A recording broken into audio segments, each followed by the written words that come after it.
Roland Pike set the envelope on my counter at 8:02 on a Tuesday morning, right between the muffin case and the tip jar, and he smiled the whole time he did it. Not a cruel smile. Worse than cruel. A patient one. The smile of a man who has already counted the money in his head and is only waiting for the rest of the world to catch up. New lease terms, he said, tapping the paper twice with one thick finger. Effective the 1st of the month. I wiped the flour off my hands on my apron and opened it. My rent, $1,800 a month, the same $1,800 for 6 straight years, was now $5,400. Tripled. He watched my face the way you watch a candle, waiting for the flame to go out. No hard feelings, Delia, he said. It's just business. The block's moving up in the world. What Roland Pike did not know, what nobody in my little cafe knew, with the ovens ticking and the first pot of coffee just starting to drip, and 3 of my morning regulars pretending very hard not to listen, was that 4 days earlier, I had signed my name to a stack of papers that made me the legal owner of the building he was standing in. The same brick building with his name on the mailbox out front. The triple rent he had just slid across my counter was a bill he no longer had any right on this earth to send.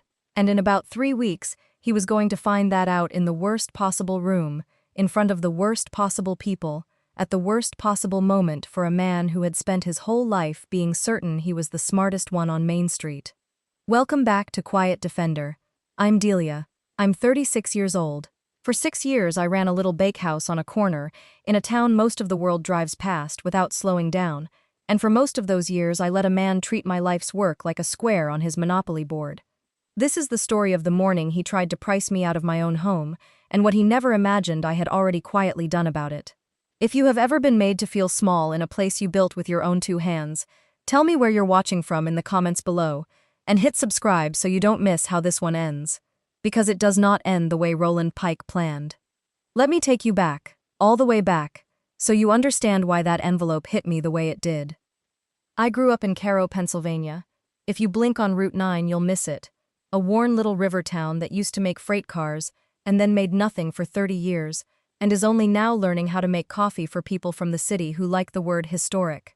When I was a kid, Cairo had one stoplight that everybody ignored, a hardware store that smelled like sawdust and pipe tobacco, and a bakery on the corner of Ember and Main that my father ran from 4 in the morning until the bread sold out.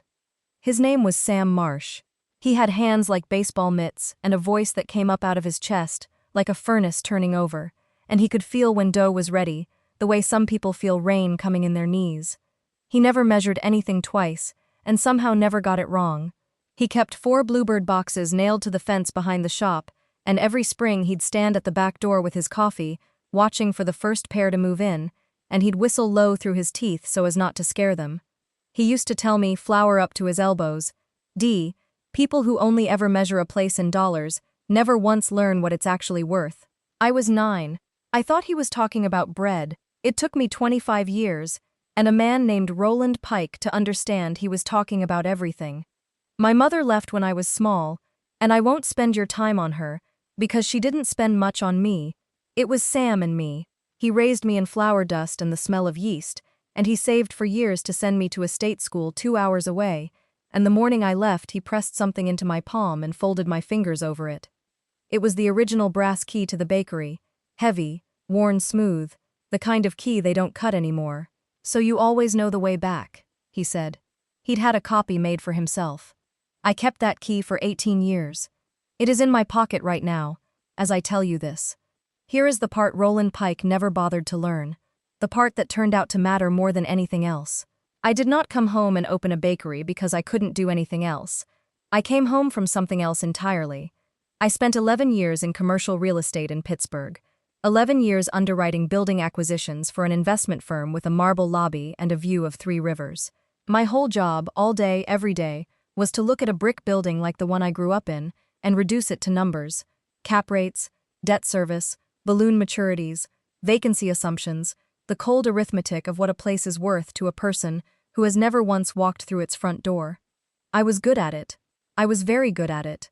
I knew how a mortgage note works the way my father knew how dough works, by feel, in my hands, without having to think.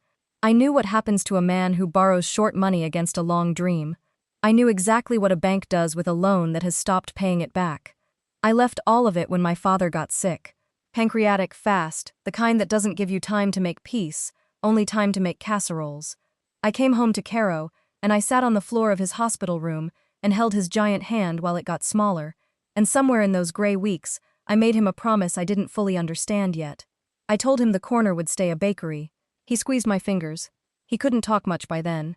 He whistled, low, through his teeth, the bluebird whistle, and then he was gone before the first frost. I sold his house.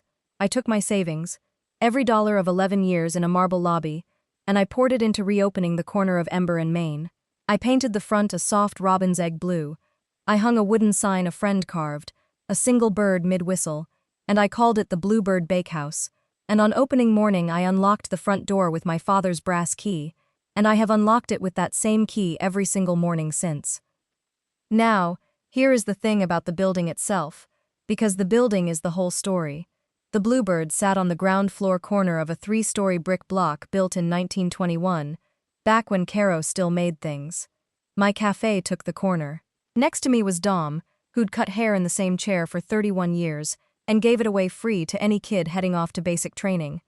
Past Dom was a quiet woman named Renata who did bookkeeping and taxes for half the small businesses in town, and never charged the churches. Upstairs were 6 apartments, an elderly couple, the Petrovs, who'd lived there since before I was born, a night shift nurse named Camille, who slept days with foil on her windows, a young family, the Okafors, with a baby that you could hear laughing through the floor on good afternoons. We weren't tenants in a building. We were a building. We borrowed sugar. We watched each other's storefronts.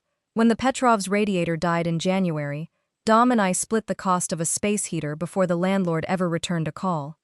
For the first 3 years, the landlord was an old man named Henrik who'd owned the block since the 70s, charged fair rent, fixed what broke when he could afford to, and showed up at the Bluebird every Friday for a cinnamon roll and a story. When Henrik's health went, his family sold the building, and that, in the autumn of my 4th year, is how Roland Pike came to own the corner of Ember and Main. I want to be fair to Roland Pike, because the truth is more interesting than a cartoon. He wasn't born rich and cruel. He was born poor and hungry, 3 streets over from where I'm sitting, in a Caro that had nothing left to give a kid like him.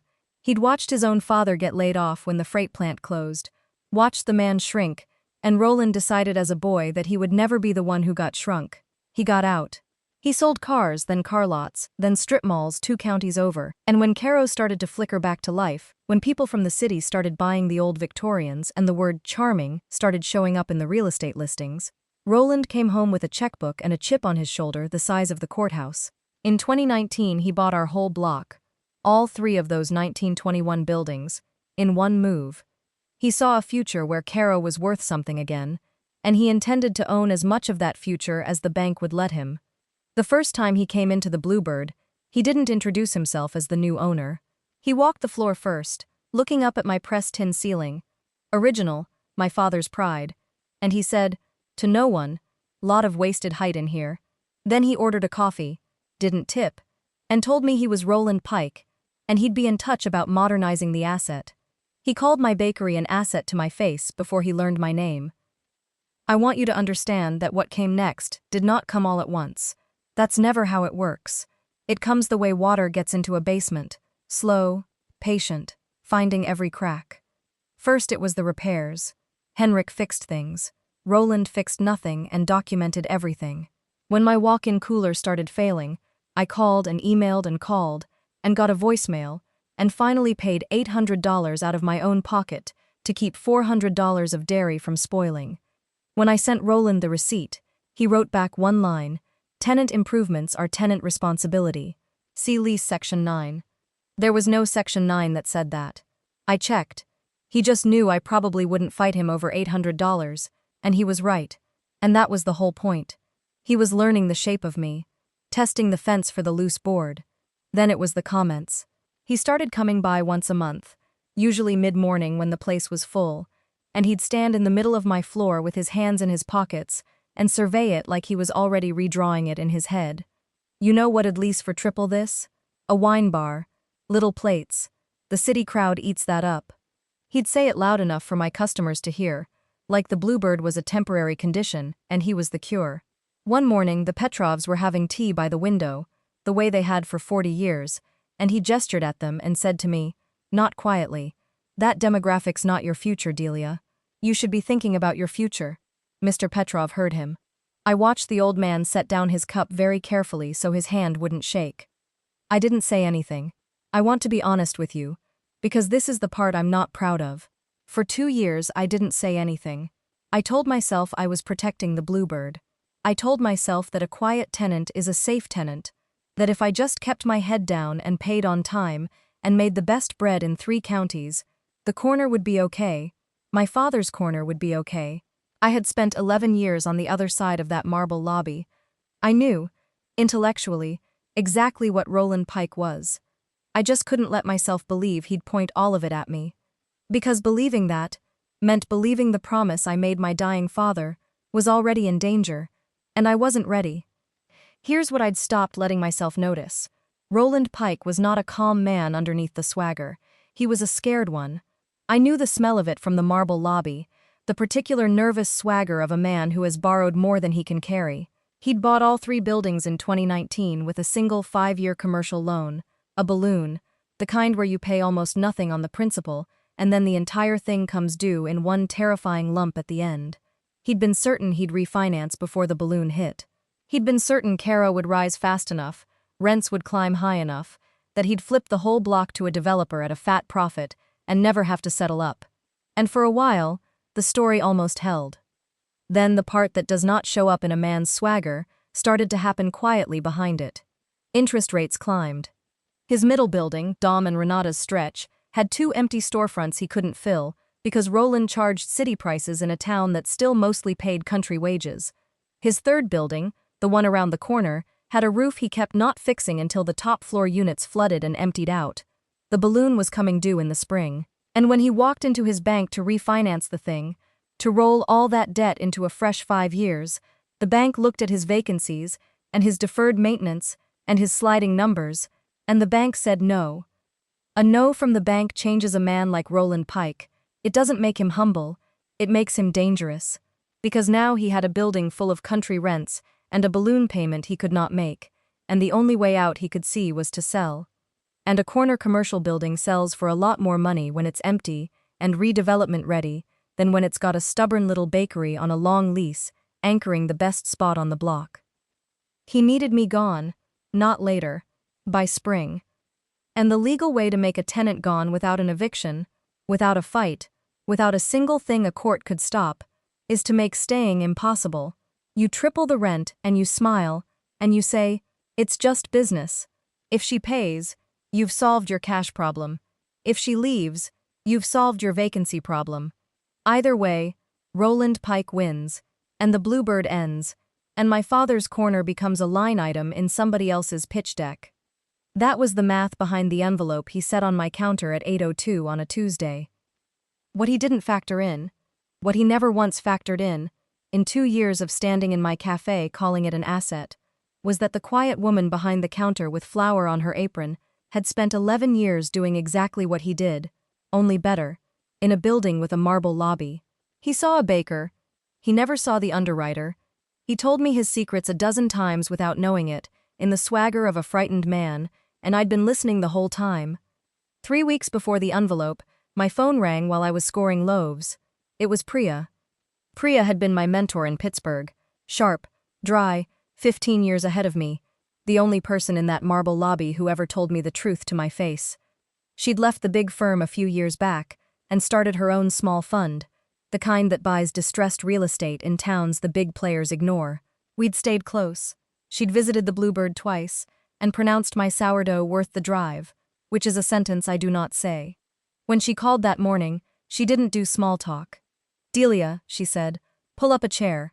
Allegheny Valley Bank is quietly shopping a note. Commercial. Caro. 3 buildings on 1 loan. Borrowers in default. Balloons underwater. They want it off their books before the quarter closes, and they're willing to take a haircut to make it disappear quietly." A pause. "The address on the corner one is Ember and Maine." I set down my knife. The whole room went very still and very loud at the same time. Now, I need to explain something, because this is where Roland's mistake and my 11 years finally meet. When a bank makes a real estate loan, that loan, the note, The debt itself is a thing that can be bought and sold, completely separate from who's living in the building. Roland didn't own his buildings free and clear. He owned them with the bank's money, and the bank held the note. When Roland stopped being able to pay, that note turned into a hot potato the bank wanted gone. And whoever buys the note steps into the bank's shoes. They become the lender. They become the one who holds the leash. And if the borrower can't cure the default, can't suddenly produce the giant balloon payment he already told the bank he couldn't make, then the note holder can foreclose, or, far cleaner, can accept a deed in lieu. The borrower signs the building over, rather than fight a fight he's already lost. Priya wasn't calling to tell me a sad story. She was calling because her fund wanted that note, and she wanted the only person on earth who actually knew the corner of Ember and Main from the inside. She had the capital. I had the savings from my father's house, and the operating knowledge, and a reason that went deeper than money. We could do it together. I'll be honest about the fear, because the fear was real. My father's house money was everything I had left of him in dollars. Putting it into this meant betting it against a man who had never lost a bet in this town. I drove out to the cemetery that evening. I stood at Sam Marsh's stone in the cold with my hands in my pockets, one of them wrapped around a brass key, and I asked him what to do. The wind moved through the bare trees, and I swear to you I heard it. Low, through the teeth. The bluebird whistle. I don't know if it was him or just the cold. I know what I decided. We formed an LLC. We named it Bluebird Holdings. Over the next 19 days, while Roland Pike walked my floor calling my ceiling wasted height, Priya and I worked the phones with Allegheny Valley Bank's Special Assets Desk, the polite name for the department that handles loans gone bad. We did the diligence. I knew every crack in that block better than the bank did. I'd been mopping under those cracks for 6 years. We negotiated, and on a Friday afternoon in early spring, in a conference room 2 hours away, that Roland Pike knew nothing about, Priya and I signed the documents and wired the money and bought the note. All of it. All 3 buildings, the corner of Ember and Main, and the man on its mailbox, now belonged, financially, completely, to a little company named after a bird my father used to whistle at. 4 days later, Roland Pike walked into my cafe at 8:02 in the morning and tripled my rent. He had no idea. That's the part I keep coming back to. He served his triple rent notice on a tenant who was, that very morning, already his lender. He was a man standing on a trapdoor, holding the lever, certain it was attached to somebody else's feet. He'd defaulted on a loan that no longer belonged to a faceless bank 2 hours away. It belonged to me, to the woman he'd been calling an asset for 2 years. I took his envelope. I read it twice while he watched my candle, waiting for the flame. And then I did the hardest thing I have ever done in that cafe, harder than burying my father's recipes in my own hands, harder than opening the door alone that first morning. I did nothing. I smiled, a small one, and I said, "Thank you, Roland. I'll review it." He blinked. He'd come for a reaction, and I'd given him a receipt. He stood there a second too long, then said, "First of the month again," like saying it twice made it bigger, and he left. The bell over the door rang behind him. Mr. Petrov by the window met my eyes. I gave him the smallest shake of my head. "Not yet. Not here." He nodded and picked his teacup back up, and this time his hand did not shake. I let 3 weeks pass. I want to tell you why. Because it matters. I could have called Roland that afternoon and ended it. But I had learned something in 11 years on the other side. You don't fire your weapon the moment you load it. You let the situation do your work for you. And the situation was already doing it. Because Roland Pike, certain he was about to clear me out and sell the block empty, had lined up a buyer. A regional hotel group called Meridian, the kind that turns a charming old corner into a 40-room boutique property with a rooftop bar and a parking problem. Meridian had been to town. They'd walked the block with Roland, who'd waved at my windows and promised them vacant possession by summer. He was telling everyone the deal was as good as done. He was telling everyone he'd finally won Caro. So I waited. I kept making bread, and I let Roland Pike keep climbing the ladder I had already sawed through. The morning it ended, he brought an audience. That was his mistake, his last one, and the most fitting one. He scheduled a walkthrough, him and 2 people from Meridian in good coats, for 10 o'clock on a Saturday, the busiest hour of my busiest day, because he wanted the buyers to see the corner and picture it cleared out, and he wanted me to feel the walls closing in front of customers.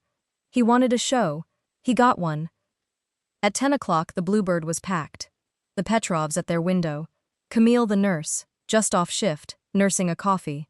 Renata the bookkeeper, and Dom the barber, who'd both gotten the same quiet rent triple envelopes I had, and were sick with worry I hadn't been able to fix for them yet.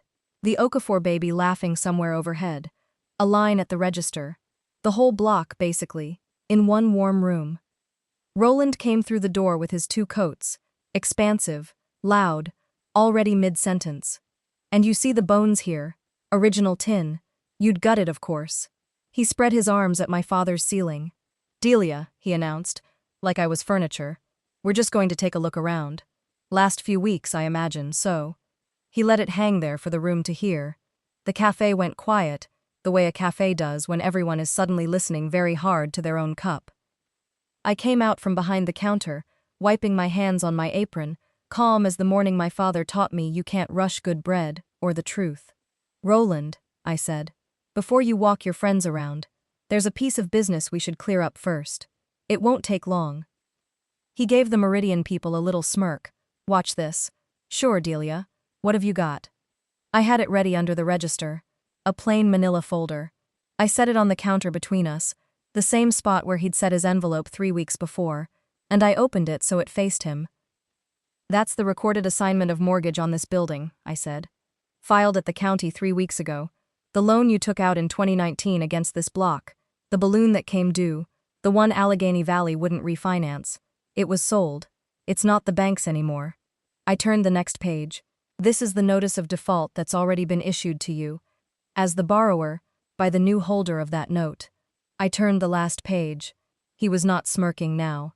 And this, I said, is the operating agreement for Bluebird Holdings, LLC, the company that bought your loan. I let it sit one beat. I bought your building, Roland. 3 weeks ago, 4 days before you walked in here and tripled my rent. You could hear the espresso machine hiss. Nothing else.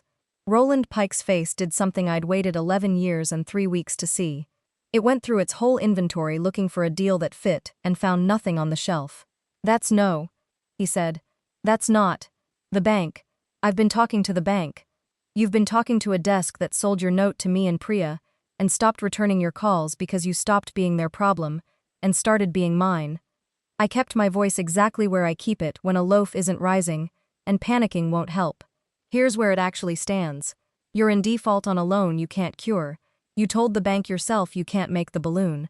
I'm the one holding it now, which means I can foreclose. Slow, public, expensive, with a deficiency judgment chasing you afterward for whatever the buildings don't cover. Or you can sign a deed in lieu, walk away clean, and we never see each other in a courtroom. I closed the folder. That triple rent notice you handed me? You handed it to your own lender. It's not worth the paper. There is no first of the month, Roland. There's just this. One of the Meridian coats cleared his throat and said, carefully, Mr. Pike, I think we may have come on the wrong day. You came on exactly the right day, I told him pleasantly. You just came to the wrong owner. This corner isn't for sale to you. It isn't going to be a rooftop bar. It's a bakery. It's been a bakery since 1921, and it's going to stay one. The 2 coats looked at each other, looked at Roland, and did the thing that men in good coats do when a deal evaporates. They buttoned up and left. Fast, the bell ringing twice behind them. And then it was just Roland Pike, standing in the middle of my floor under the pressed tin ceiling he'd called wasted height, in front of the entire block he'd tried to clear out, and the swagger was gone, and underneath it was the thing I'd known was there for 2 years, the scared boy from 3 streets over, who decided he would never be the one who got shrunk, getting shrunk, in public, in the one room in Cairo where he most wanted to be tall. I'd be lying if I told you there wasn't a part of me that wanted to make it last. There was. That part of me had $800 and 40 pounds of dignity to get back. But my father was in the room too, the way he's always in that room, and I could hear him. People who only ever measure a place in dollars never learn what it's worth. I didn't want to become a person who only measured Roland in what I could take from him, so I did the harder thing again. I came around the counter, and I said quietly, just to him, so the room couldn't hear, you don't have to do this the ugly way. Sign the deed in lieu. Keep your name out of the foreclosure listings. I'll have my attorney send paper that lets you walk away owing nothing. Take it, Roland. Go home." He looked at me, and for 1 second, maybe two, there was something real in his face, the way there is in a frightened man, right before the fear decides whether to come out as humility or as rage. "Why would you give me that?" he said. "After." "Because my father knew yours," I said. And he did. Old Sam had given a layoff-scared teenager named Roland Pike free-day-old bread out the back door more than one winter, 30-odd years ago, a thing Roland had clearly spent his whole climb trying to forget. I watched it land on him. "He'd have given you the day-old, so I'm giving you the door. Use it before I change my mind." He took the folder. He didn't say thank you. Men that deep inside their own story rarely can. But at the door he stopped, and without turning around he said low, "It really is good bread." Then the bell rang one last time, and Roland Pike walked out of the building he used to own. The room let out a breath all at once, and then Dom the barber started to clap, and then the whole cafe was on its feet, the Petrovs and the line at the register, and Camille spilling her coffee, and overhead the Okafor baby laughed at all the noise, and I stood in the middle of my father's corner and let it wash over me, and I did not feel triumphant. I felt the way you feel when a thing you've carried for too long finally gets set down. Lighter, a little hollow where the weight used to be. And underneath that, steady, the way the floor is steady. Here is how the rest of it came apart for Roland Pike. The way these things always do.